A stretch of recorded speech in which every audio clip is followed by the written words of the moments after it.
All available events that take place in the LastPass Business admin console, such as login activity, master password changes, and form fill attempts, can be passed to a Splunk instance. This lets you create custom reports in Splunk Cloud or Splunk Enterprise with that data. Use the advanced functionality of Splunk to access and report on your LastPass Business activities.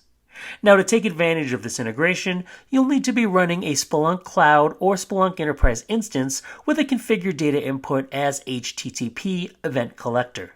For this to work, LastPass requires the HTTP event collector use SSL with a valid certificate signed by a certificate authority.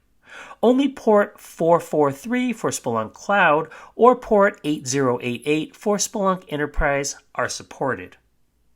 Once you've logged into the admin console, you'll need to go under Advanced to Integrations on the left, and from here, choose Splunk.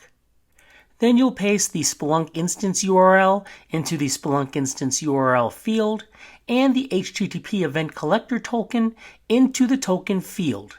Make sure Enabled is selected.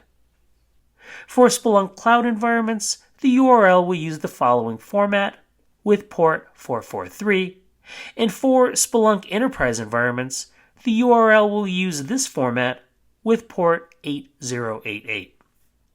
Once you've finished, just click Save Changes, and that's it. You'll have finalized the integration between your LastPass account and your Splunk account. This can take up to 24 hours for the integration synchronization to complete. For additional help, please check out our documentation at support.lastpass.com.